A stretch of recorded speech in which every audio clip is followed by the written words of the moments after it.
Welcome to the continuing Winemaker series with the Wine of the Month Club. So excited to have, I always say that, it sounds so phony, but I really am excited about it. Terry Culton from, is it Culton? Culton. Culton, yes. From Adelaida Cellars, and you are on the west side of what we would call Paso Robles General, right? Yes. Which is the cooler side? Definitely cooler side. We get about double the rainfall as downtown Paso Robles. So we get about 33 inches a year, as downtown gets about 15. Is that much difference, huh? It's a huge difference because we're also out on the sort of the coastal range. It's actually the southern end of the Santa Lucia Mountains. Okay. So I have 30 acres. I was talking about that off camera on like Highway 46, right? Is that what that is? Right, 46 East. Right, yes. And so that gets half the rainfalls that what you might get. Yeah, even less if you're further out. It goes down to like 7 inches the further out you get. So maybe I made a mistake. I don't know. Anyway, we tasted through the whole product line. They're all great, stable wines. We only had time for 4, so we're going to taste those through today. Love to get your thoughts on what you guys are thinking when you're making them. And the Adelaida Cellars is owned. You call it Cellars Vineyard? What is it? Adelaida Cellars. Yeah. It's owned by the family. The Van Steenwyck family. It's a family-owned winery, and Elizabeth Van Steenwyck's still there. She's in her 80s, and she's actually a children's book author. Any books we know, like she writes Dr. Seuss or something? No, it's more for sort of like educational, like library books that you'd read when you're probably around 10. Right. That sort of range is what she shoots at, and she writes some entertaining, but from like a viewpoint of. You get some history in there too. Oh, that's great. So I have to look it up and see what's going on. Amazon.com, I suppose. Probably. Oops, I haven't read them for. You haven't read them since you were 10, I guess. So first, we're going to start with the white, which is kind of cool because you essentially the location of your vineyard, which is not too far from Topless Creek, which is. The domestic arm of Chateau Beaucastel, yes, right? So they're all Rhone Rangers, so to speak. And you got made this. I love this white blend, which is what's in this.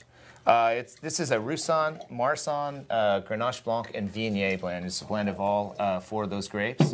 I age it for a full year in 100% neutral French oak, so no brand new barrels at all. Yep. And after a year of aging, we pretty much rack it to bottle and or to tank and bottle it. So. Love the color. It's got this kind of got a deep golden yellow, but it's got a little chartreuse, sort of a green hint to it.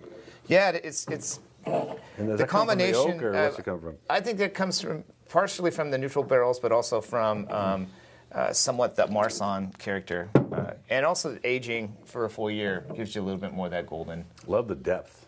Lots of color. tropical nose, and just the color's great.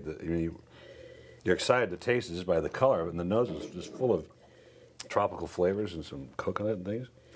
I let this go through more malolactic than our other Rhone white blend, which I actually stopped the malolactic on. So this is a little creamier, but it doesn't quite go all the way. I get about 70% through, and I just sort of stopped to keep a little bit of that crisp sort of green apple character. You do the malolactic on the whole blend, or just on some of the grapes first? I just let it go through the... As a blend? We keep the barrels separate until it's blending time. Oh, I see. Okay. And then, so I'm letting them go through in early spring. Pretty much, they're pretty much stopped. I have to stop them because otherwise they'll just keep going. And right. That's right. Too creamy, too rich, too buttery. So I try the balance is beautiful on it right now. Well, thank you. This is the current vintage 2008. Yes. Yeah. Boy, it's really good. That was really fun. I get a lot of white blends in here from the Rhone side, but. This is the red glass room. Okay, excellent. That one is really full-bodied, and I like it better than the Rhone whites I get in here, which typically we don't get very good ones in here from the Rhone Valley. Well, thanks. So the next is your regular Pinot Noir. Correct. It's our estate Pinot Noir. I make 2 Pinots from our estate vineyard, which is the old Hoffman Mountain Ranch. That goes way back for us. Yeah, it was planted in 1964, so it's 46-year-old vines. It's the oldest Pinot in Santa Barbara or San Luis County, and it's the second oldest on the entire Central Coast. Wow. There's an acre or so up at Chalone of the old vineyard that's older. So it's a really great vineyard. It's really wide spacing. 454 vines per acre only. It was the old John Deere days when the tractors were huge. Right, so that's what they planted it as. A lot of it's own rooted. which is pretty Really? pretty That's interesting. pretty unique. Yep. It's well, we featured an HMR wine. My dad featured in the club. It must have been the late '70s, early '80s, and I remember the bottle. I'm gonna have to ask Ed. Ed's coming today. He's the guy that does my wine newsletter, and we do our videos together. But he sold it to my dad, so he has something to do with the history of that. Sales of that wine. I remember the wine. I remember it today. We have some old bottles still at the winery, and periodically we open one, and it's always really fun to try some of those older ones. I like the subtle characters of this one. The Pinots, I do them both the same way. They're hand punched down, open top fermenters. Like I said, we only get a ton an acre from the old vineyard. So why do you do that? Open tops? Yeah. Open tops. Hand punched down because it's gentler, basically, and Pinot Noir is really delicate grape, so we want to make sure that we don't bruise it, basically. Right. You know, so we. But also, open top fermentation actually blows off more alcohol. Whereas if you have a closed top, you pretty much have to pump them over, and that's really hard on Pinot, so I don't like to do that. Right. But the other thing is that then the alcohol, as it evaporates off, condenses on the top of the tank and falls right back in there. So some guys are looking at the top, hey, this is pretty exactly. good. Right? Yeah. This is very feminine, very subtle. You expect it to be bigger from Paso Robles. I love the style of this wine. It's really good. Well, thank you. Thanks. So we, I strive really hard to. I picked very early. This is actually under 14%. It's like 13.8. And I'll pick the vineyard like 5 or 6 different times so that I get different flavors from, because it's on a pretty steep hillside, and it's got swales, so the ridge lines will ripen first, but the swales will sometimes be at least a week later. Interesting. So this is your single vineyard version, much heavier glass, I can tell that. This is sort of your, you're going to call this estate, but a single vineyard. Yes, that's our single vineyard. They're both from... It's all estate anyways. Yeah, they're both estate. They both come from the same vineyard. It's just 2 different styles. The first one I make more an immediate gratification wine, I like to say. And this has more whole cluster fermentation. Yes, I get that in the nose. So it's probably about 40% whole cluster, roughly. And so clusters right from the vineyard, just brought in, put into the open top fermenters.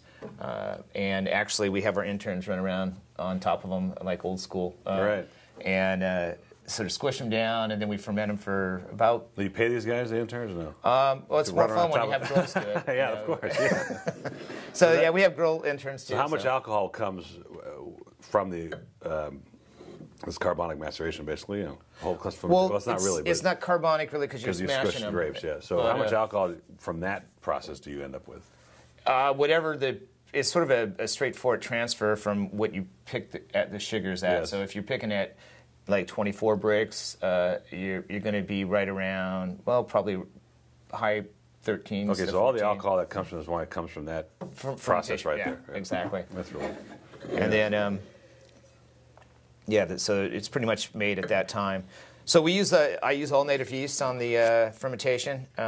We don't add any commercial yeast. So rich. It's just indigenous. Wow, so much going on in there. Thanks. Really good. The whole cluster really gives a nice character to it. And we use also light toast barrels. So there's 30% new French oak, but of the new French oak, they're all light toasted. Really light, yeah. Just enough to bend the wood, but not enough to give it a like sort of smoky, toasty character. Beautiful balance. Beautiful. And the last is our Rhone Ranger, so to speak. And there's a grape here I'd not been involved with before, Counoise. Counoise? You said Counoise? Counoise, yes. Look at the color of that. Look at the bubbles are purple. It's a Mourvedre and Syrah together. So it's a GSMC, MSG. MSG is what I would say. Yeah. No MSG in our wines except for today. Yeah, so I always liked it to be a Mourvedre base. I didn't want it to be... Grape. There's a lot of MSG or GSMs out there, pardon me. I like the Mourvedre base. So Mourvedre gives you sort of a cedar cigar box character that's really nice. And it's just got this great, almost tobacco leaf. Like when you the walk cedar, into tobacco. boom, right in your face. And I love Mourvedre as a grape, but you don't see enough of it, actually. Yeah, well, there's not a lot out there. I mean, Paso's, we have, I think we have the most Mourvedre planted outside the Rhone Valley. Really?